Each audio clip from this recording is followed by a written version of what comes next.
میں نے کبھی سوچا بھی نہ تھا کہ ایک عام سا کیمپنگ پلان میری زندگی کا سب سے خوفناک تجربہ بن جائے گا۔ میرا نام عدنان ہے، عمر 28 سال، اور مجھے اپنی دوستوں کے ساتھ ہائکنگ کا بہت شوق ہے۔ لیکن جس رات ہم کیزون کے جنگلات میں گئے، اس رات کے بعد میں نے قسم کھا لی کہ اب کسی جنگل کا رخ نہیں کروں گا۔ 5 دوست تھے، میں، ذیشان، یوسف، سعد اور ادریس۔ کافی دنوں سے کیمپنگ پلان کر رہے تھے۔ بالآخر ایک خوبصورت شام ہم جنگل میں پہنچے، کیمپ لگایا، آگ جلائی، ہنسی مذاق، کھانا اور مزے کی باتیں ہوئی۔ لیکن جب رات کے تقریباً 2 بجے کا وقت ہوا، ہوا میں سردی بھر گئی اور ہمارے موبائل فونز کا سگنل اچانک غائب ہو گیا۔ اسی وقت جب سب لوگ سامان سمیٹنے میں لگے ہوئے تھے، میری نظر جنگل کی گہرائی میں گئی اور میں نے وہاں ایک چمکتی ہوئی آگ کی گیند دیکھی جو ہوا میں تیر رہی تھی۔ شروع میں مجھے لگا شاید کسی اور ہائیکر کی ٹارچ ہوگی، لیکن وہ روشنی ٹارچ کی نہیں تھی، وہ ایک زندہ گھومتی ہوئی آگ تھی، نارنجی سرخ رنگ جیسے کوئی جلتی ہوئی موم بتی، مگر فضا میں اڑتی ہوئی۔ میں نے فوراً کہا، یار یہ کیا ہے؟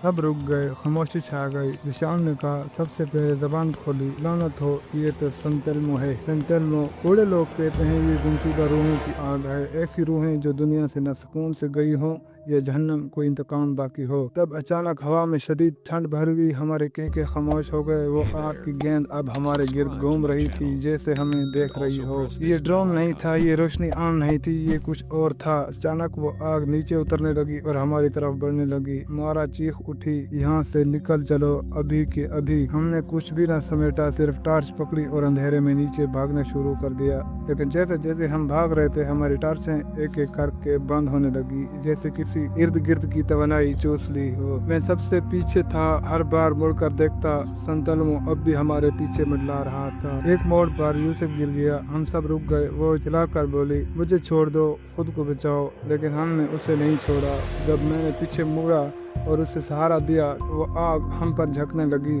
میری سانسیں رکنے لگی، سینہ جیسے بند ہو گیا ہو، اور اس آگ سے سیاہ دھواں نکلا جو انسان کی شکل میں تھا۔ آنکھیں نہیں تھی، صرف ایک بھیانک مسکراہٹ۔ تبھی ایک سرگوشی سنائی دی، اب تو میرا ہے۔ لیکن شاید وہ آواز میرے دماغ میں گونج رہی تھی۔ میں نے وہ سب دعائیں پڑھی جو مجھے یاد تھیں، اور سعد کو گھسیٹتے ہوئے نیچے دوڑنے لگا۔